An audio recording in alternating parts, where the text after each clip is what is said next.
Okay, and welcome back to Zero Cool Gaming, and today we're going to be doing a review of a game called Sorcery. From unspeakable evil. Masters of fire, wind, lightning, ice. They bent the very forces of nature to their awesome wills. They were amazing, and everyone bowed down to them and gave them treasure and stuff.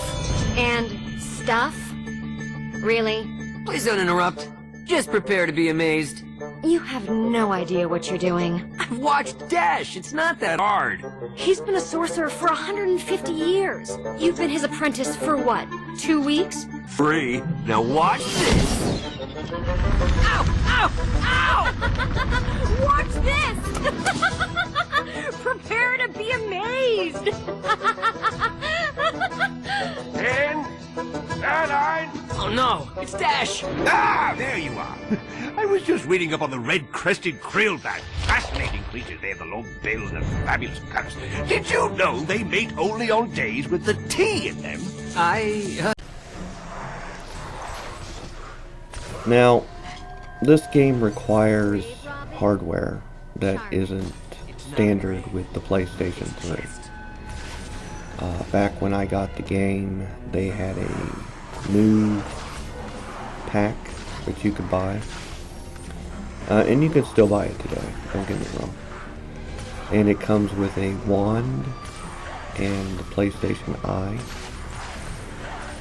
And you need both of them to play this game. So, back when I bought it, it was like $140 for the pack of the hardware. And then I paid like $6 for the game. So, altogether it was right around 150 bucks with tax and everything. Not cheap, especially when I consider the fact that this is the only game that I own that uses this hardware at all. Now, I did play through it like 3 different times, and the game itself is like 5 hours to play through it if you know what you're doing.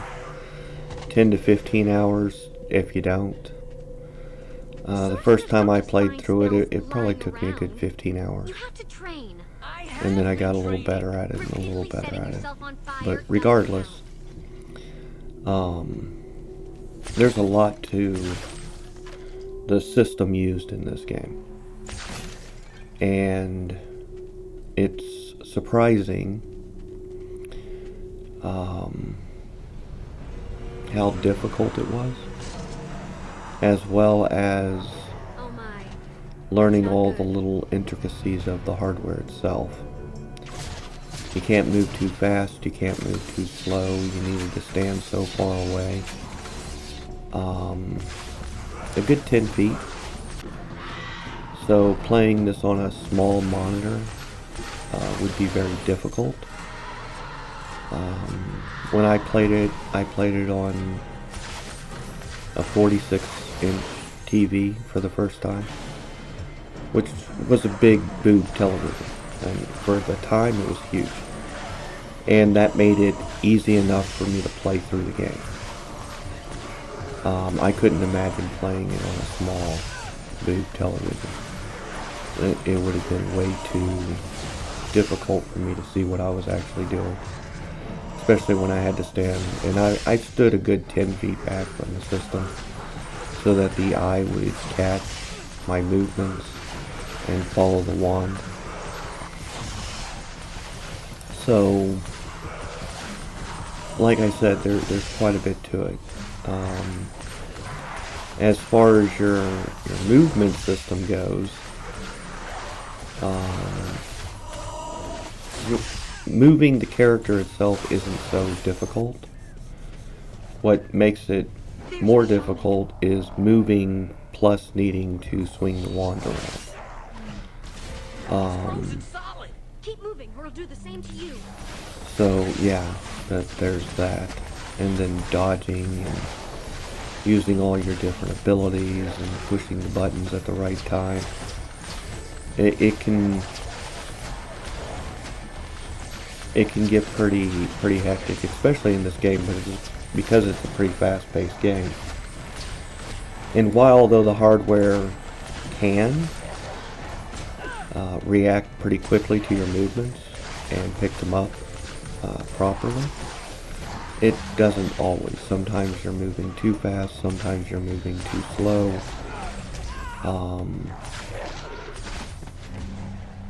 There's a balance that you have to learn in order for the hardware to react the way you want it to. A troll! Stay out of sight! For this game in particular, you had 3 positions for firing. You had low, medium, and high. Medium was a little more difficult to get than just low and high. And that was because you would try to get to medium and it would go low or high. That's what I mean by kind of clanky. There wasn't a clear designation as to where medium was. Sometimes it'd be a little higher, sometimes it'd be a little lower. You had to kind of feel it out for the particular screen you were on. Its positioning as far as where you would hold the wand was literally dependent on what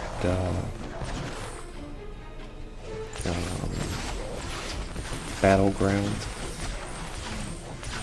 you were in, literally. So there's that. Then you had angle up and angle down for all 3 of those positions. And you also had curve shots, and you could do a angle up high curve shot, middle angle down curve shot, low angle up curve shot. Not for certain anyway. When you add all of that together and you need to actually use all of them, The endless stair. It connects everywhere to everywhere else. As long as you know which it can get door is rather which. difficult. And then you also had angled shots, where you could shoot to the right or shoot to the left. And you could shoot to the right with a curved shot, shoot to the left with a curved shot, shoot to the right with an angled curved shot, angle up curved shot.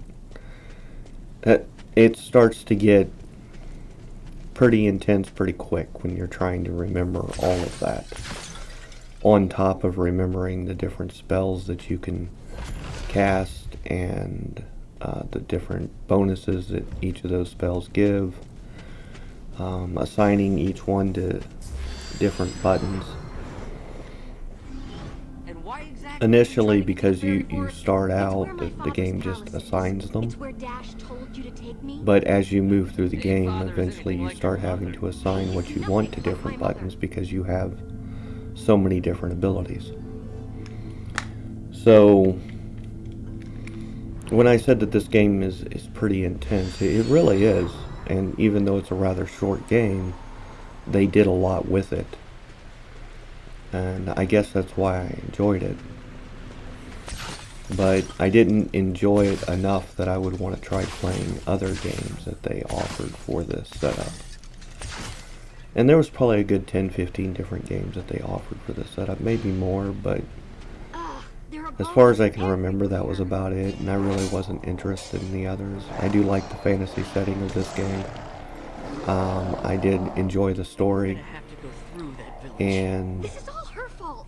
My father would have never let the endless stair fall I into guess that's ruin. why I played through it 3 different times. So, what's the story about? Well, it starts out with you messing around with your master's wand and catching yourself on fire. And then he has to leave on a trip, and you go through like a training mode with a wand that you're not supposed to be messing with. And you learn some of the basics about the different ways you can use it, the different types of shots you can make. Like a curved shot is designed to hit something around an object that would normally block the shot altogether.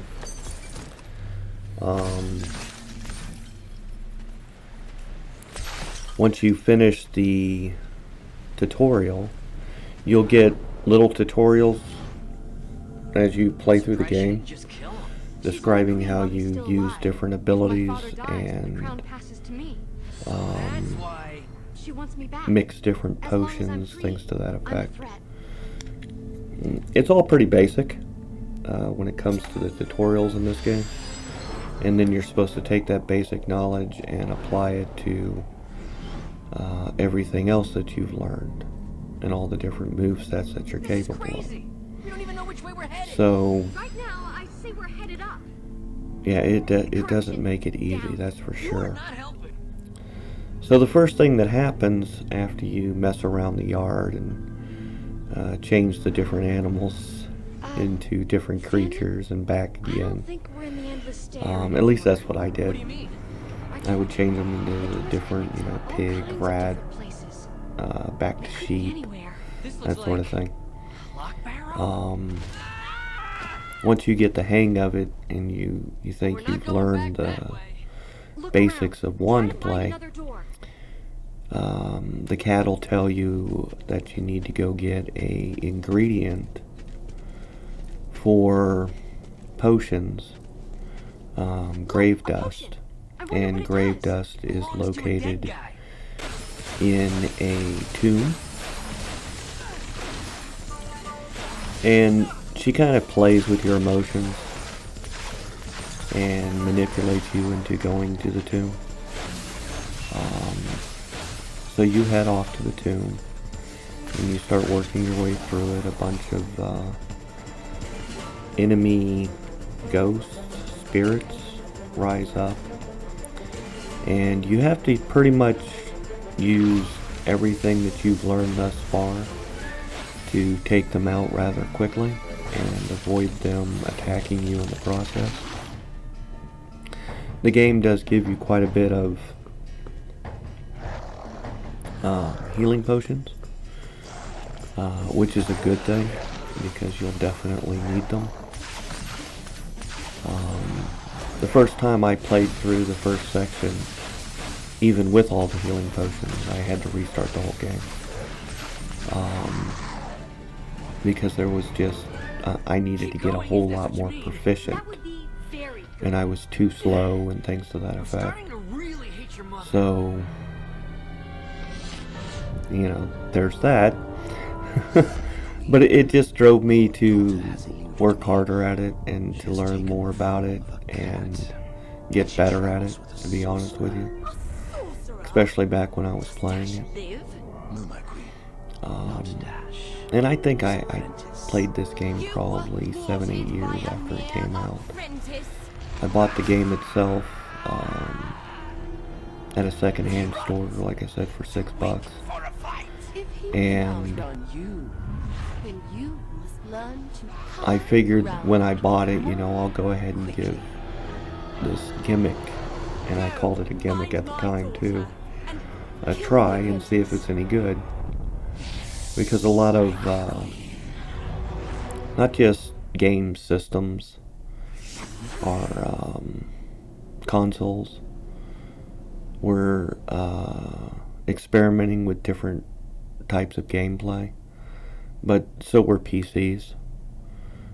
There was a lot of different types of hardware you could buy for specific We games. gotta find some place to hide. It was That's no good. She'll track us down. an interesting time, to say the least. It'll be okay. We I just mean, have I've to got keep hardware moving. for a PC It'll be game that okay. I only have one I PC game want to that believe uses that. it. Believe it. It's won't called let her White get you. Noise. If you look it up, Maybe if we it's tried to hard to sneak even in. find He'll see a us. Or if reference we to the game, create let some alone sort the of game distraction. itself. He's a trained assassin. Because when you kid. look up the name Or of the game, it disguise gives you ourselves everything else, but As bogeys. you put a Made you laugh. finger,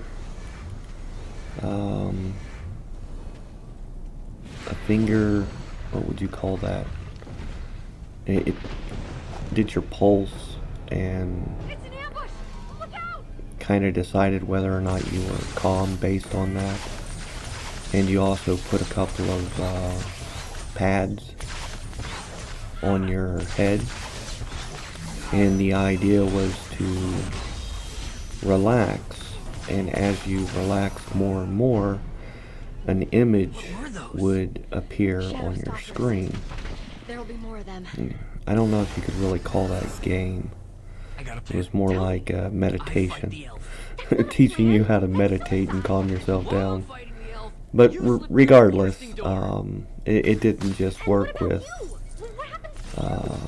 calming, and then as you move through the game you had to excite yourself.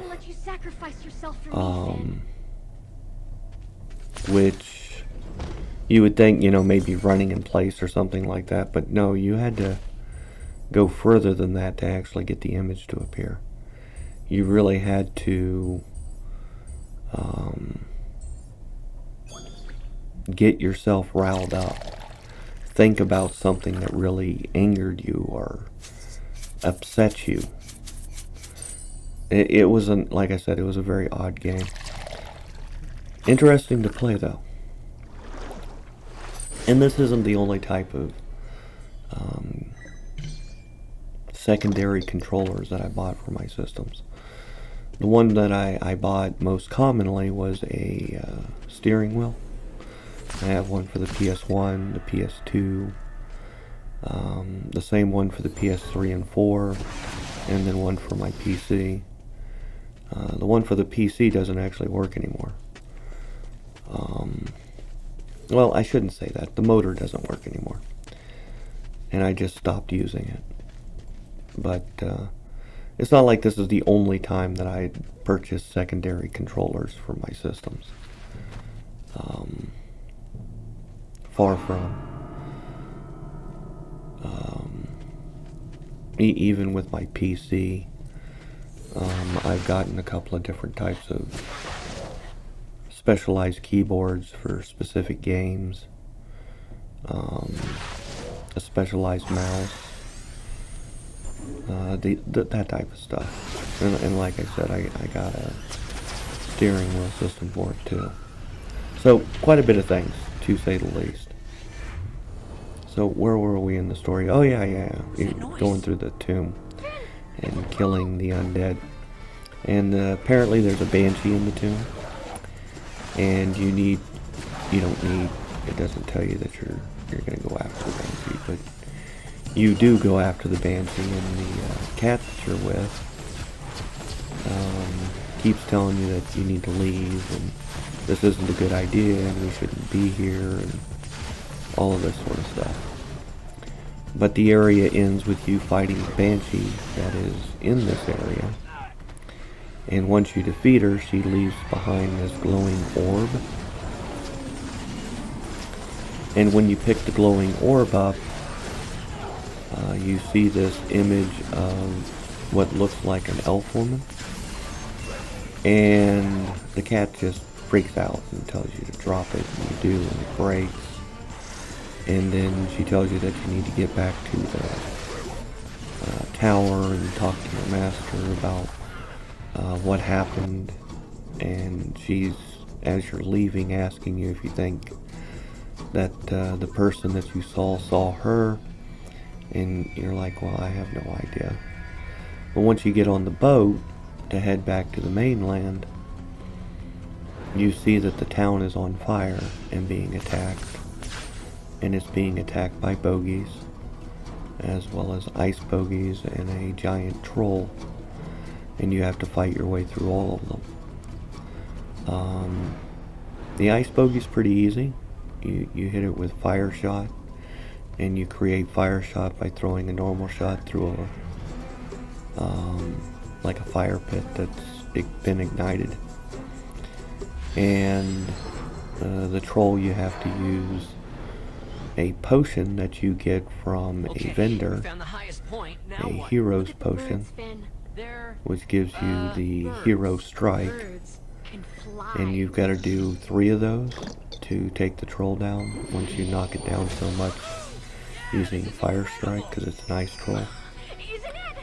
And you'd think that's pretty easy to do, but no, because you gotta fight your way through a bunch of bogeys, and you gotta make sure that you've got that few seconds of time between bogeys appearing to actually cast that particular spell. Plus it takes a little bit of time to recharge or ready itself once you've used it. So yeah, there's a lot of things. A lot of things that you've got to think about when playing this game all the time. At least there is a audio signal once it's ready to be used again. But eventually you work your way through the town and you make your way back to the tower, and you see your master fighting off the bogeys that are climbing the tower. And then the cat's mother, which is who that lady was that you saw in the vision, attacks your master and eventually strikes him, and he falls off the tower and is mortally wounded. And he tells you to take his amulet, and go find her father. You also learn from the cat that her mother, during the war, made a deal with the devil basically and got herself possessed. And now she wants to combine herself with her daughter to make herself even more powerful. But of course she's possessed, so there's that. And then you start making your way toward her father's realm. And to do so you have to enter another realm, the realm in between, and once you get through that realm, which is relatively easy the first time through, you find yourself in what they call the Endless Stairs. So like I said, there's a lot to this game, regardless of how short it is. Alright, so the Endless Stairway is where you'll start collecting your different types of magic. Potions are like magic too, but they're more like upgrades. They allow you to have different abilities depending on the potion that you use, but it's more like an upgrade than an actual magic ability that you can switch to. And how you switch your magics is you'll bring up a screen that slows down the gameplay drastically, and then you'll have to twirl your wand in different ways to switch between the different types of magic that you collect. So the first one you get is ice magic, and you'll use that on water to create bridges. You'll use that against your fire enemies to take them out. Your regular magic does work against them, but it takes a whole lot more hits. And you're going to learn very quickly that you do need to change between your different magics for the specific enemy that you're trying to take out, because it's faster and you need to take them out as quickly as possible, especially when the game is throwing a lot of different types of enemies at you at the same time. And the game does that deliberately. So you could say once you enter the Endless Stairway, from there forward the game continuously gets more and more difficult. It's a pretty steep learning curve, because it throws a lot of different things at you at the same time.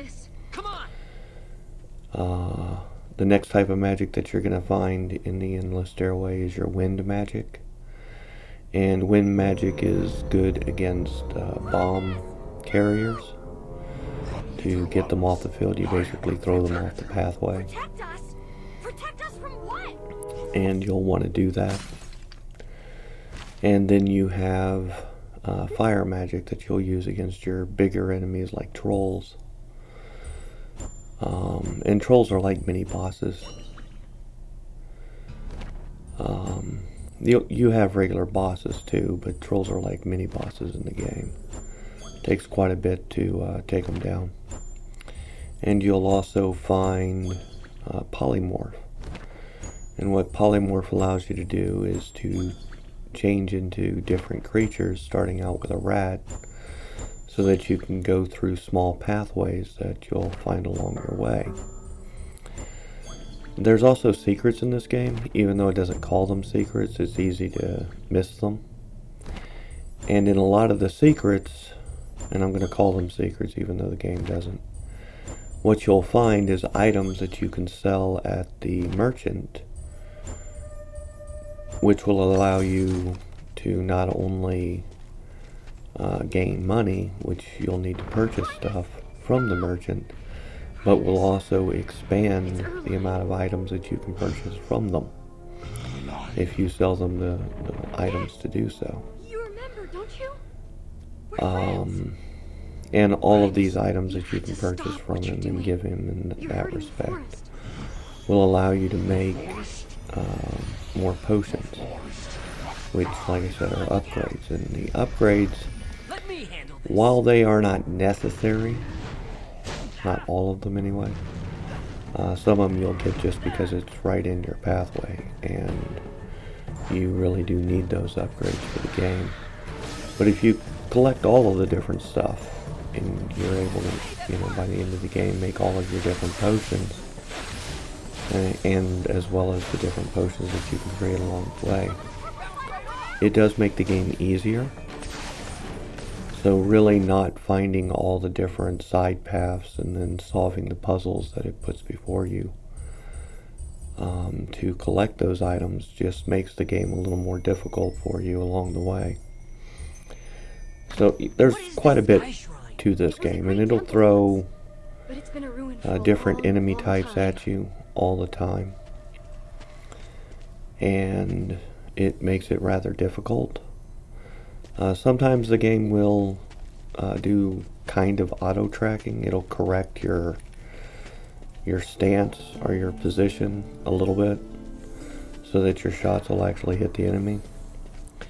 But when the enemy uses magical shots against you, like fire magic and other different types of shots against you, a lot of the times they are homing shots, which means you can't just keep moving to get out of the way because it'll follow you.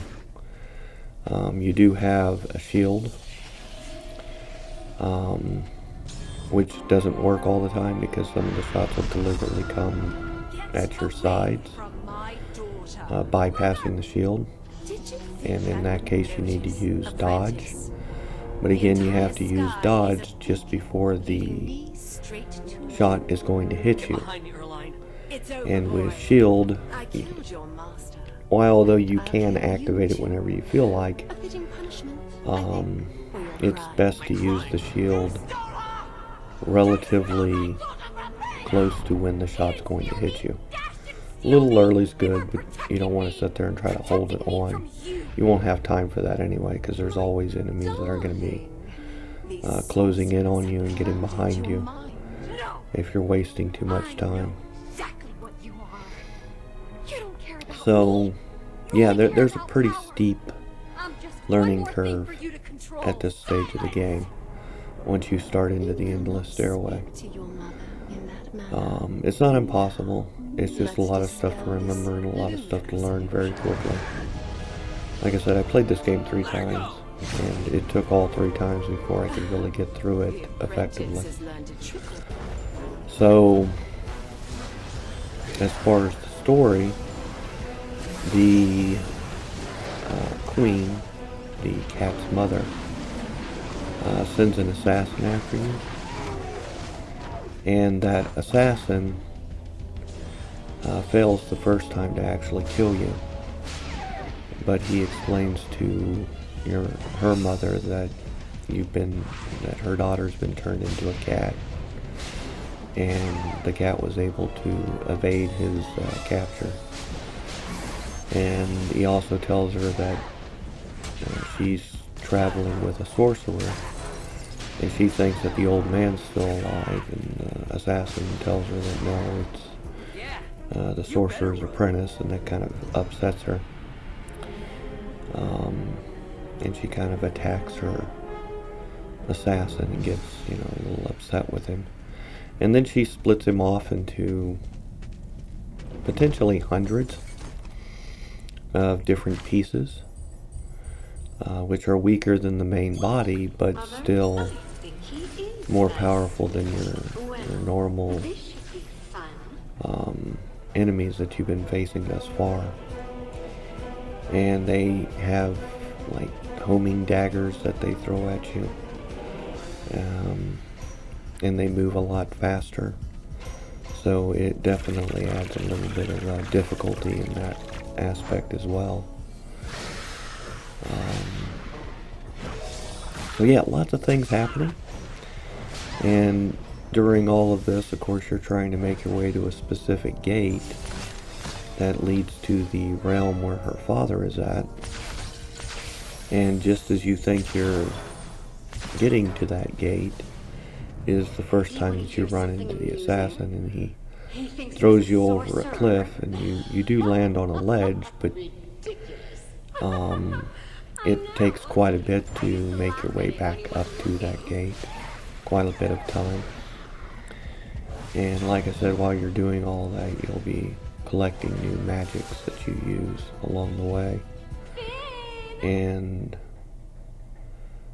yeah, this game is pretty intense. I guess that's one of the reasons that I liked it, is because it is so intense. For a short game, there's a lot to it. And even though the controllers that you need are rather expensive, it did make for interesting gameplay at the very least, even though it is kind of clunky at times and it doesn't function the way you want it to all the time. It still made it interesting. It was definitely a different type of experience, I'll give it that. And like I said, you know, this is the only game that I ever bought that had, or required, I should say, this controller setup. And for what it is, it was definitely a enjoyable experience.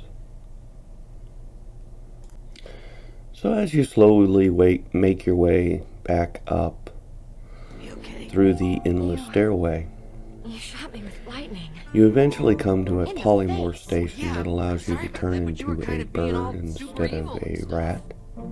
Mother. And you fly the rest of the way back to the door that leads to the Fairy Kingdom. Once you land, you come up with a plan that at the first opportunity, the cat will run through the doorway and you'll defend the doorway from the assassin that you know is going to be there waiting for you, because he was there last time. And of course you've got to fight the same assassin that has been sending shadows after you, shadows of himself, created by the Queen. And it's another boss battle, and during the boss battle he can make a whole bunch of doubles of himself that you need to take out and continue slowly whittling his health down. It's kind of a fun battle. You got to use a little bit of everything that you've learned thus far. And then you make it into the fairy forest. As soon as you get into the fairy forest, you meet a, sounds odd to say, a living tree, but it can walk and talk and all these sorts of things. And he's scared of himself, and he's scared for you because he knows that he's corrupted, and he doesn't know how far that corruption's going to go, but he is losing his mind. He's lost so many of his memories already, he barely remembers who the fairy princess is. So you make your way further into the forest, and you fight off different wisps. Is it wisps or pixies? something. They're not fairies, but they look kind of like fairies. The first ones you fight off are an ice type, and then a fire type, and then you run into spiders. And then it starts throwing all three of these types at you at the same time. And it makes it pretty hard because the ice ones are completely immune to ice magic, and the fire ones are completely immune to fire magic. So luckily the spiders can be harmed by either, which is a plus. But you'll find that the fire types have a tendency to get in your way when you're switched to fire magic, and the ice types have a tendency to get in your way when you're equipped with ice magic. It's almost like the game knows. And anyway, it does make it a pain in the rear. And eventually, you'll get through that, and you'll come across another polymorph circle that allows you to turn into a bird. And both of you turn into birds again. And as you're flying, she wants to head toward the castle, and you decide to head into the storm. And the reason that you're heading into the storm is because she said she wanted to release all of the stars that have been brought down from the sky. And you've already released 2 of them at this point. And the game doesn't say it, but I'm guessing that he can sense there's another star in that direction, and that's why he wanted to head there. Or it's just, crazy game design. But either way, I mean, they could have made a story reason for why he refused to go to the castle. Other than he's just got a feeling. But anyway, you head into the storm, you get hit by lightning, and then you crash land.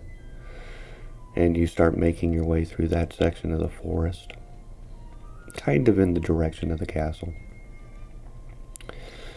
Eventually you'll run across a new type of magic, which is lightning magic. And you'll release another star after taking on a giant spider. This one really doesn't register itself as a boss. So I'm guessing it's like the trolls. It's more of a mini boss. So you might end up having to fight more of them. So you get through that battle, you release the star, and shortly thereafter, once you are out of the pixie tree or whatever it's called, the mother tree I believe is what it's called, and it's the mother of all these pixie things, you find that the tree guardian that you met at the beginning of the forest has finally completely lost his mind, and he's rampaging through the forest, destroying it as he goes, and he doesn't recognize either of you anymore, and he sees you as enemies. So now you've got to chase after him and try to stop him before he destroys the whole forest. Alright, so when you finally catch up with the forest guardian, the elf or fairy princess tries to talk him down, and that fails. So the battle starts with the forest guardian, and you find that he's been infected by nightmare spiders. And you first start to put the flames out that are all over his body. You kill the nightmare spiders that are infecting his back as they jump out to try to kill you. And then finally he falls, and the fairy princess gets upset with you for essentially killing her friend. But he tells her not to be angry with me, as it had to be done, and he asked that at some point I plant a maple tree sapling next to his body in the hopes that some of his essence will make its way into that maple tree. And it's an interesting request. And then you make your way toward the last star that needs to be freed. After freeing that star, you have to align all the stars in the sky, basically into a circle. And once they're all aligned, the fairy queen shows up and attacks you and kills you. And while you're dead, your spirit floats around the area and runs into the spirit of your master. And between the two of you, he's able to create a corridor back to the living realm and bring you back to life. And once you're back to life, you make your way toward the castle, where you hear the memories of the fairy queen slowly corrupting the fairy princess. And by the time you make it to the fairy princess, she's fully corrupted. So you have a battle with her. And once you defeat her, then you have to have a battle with the fairy queen. And once you defeat the fairy queen, the being that has possessed her, the nightmare, tries to draw all three of you in. And while though you prevent that from happening, the queen still dies. The princess and yourself are saved, and you're able to go wake up her father, and he returns the world to the way it used to be. And essentially that's the end of the game. So it's a pretty good game. The particular playthrough that I used to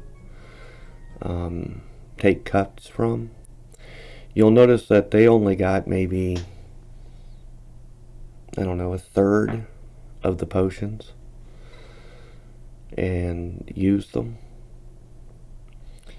While with my own personal playthroughs, I think I got more like 3/4 of the different potions and used them. So I think my playthroughs were a little easier. But regardless, it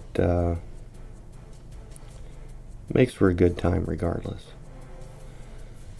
And like I said, it's a fun game. It really is. It's kind of expensive, especially if this is the only game that you ever use this hardware with. So, with that in mind, it's basically a $150 game, which is not a cheap game. But there are other games that use the same hardware. Like I said, there's like 10 or 15 of them. So it's not like that's the only game that you could ever use it with. But I still call it a gimmick. And I call it that because it never really caught on. It wasn't something where they made hundreds of games that used this setup. We're starting to see, like, for a while, VR goggles were just a gimmick. You'd see a couple of games here, a couple of games there, same type of thing. And there's been lots of other gimmick hardware in the past. But we're starting to see that get advanced, especially for PC. But it's expensive. I mean, an expensive VR setup is several $1,000s. So, I mean, it does work well, sure, but you also need a dedicated room for it, and I mean, it gets extreme quick. So in my mind, the technology isn't there yet. There is cheaper setups, of course, and people do use them. But they're clunky. Kind of like this setup, it's clunky. It doesn't work the way it should all the time. Sometimes it's difficult to get it to do what you want it to do. And that's just the nature of the hardware, truly. especially when you're trying to create hardware that's mass produced for a decent price that people would be willing to pay. But you know, it is what it is.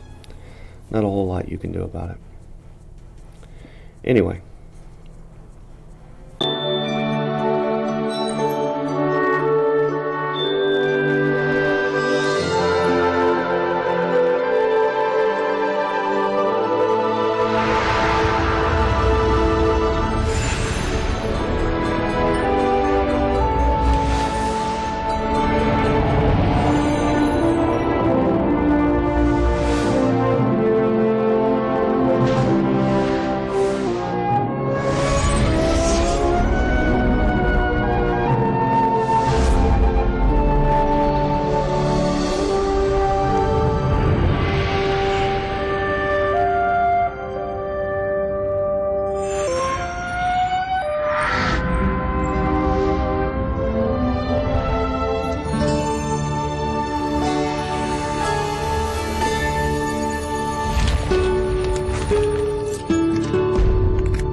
That's my rant for the day. I hope that you enjoy the rest of yours. If you could hit the like, subscribe, rumble, follow button, all that does help. And I will talk to you later.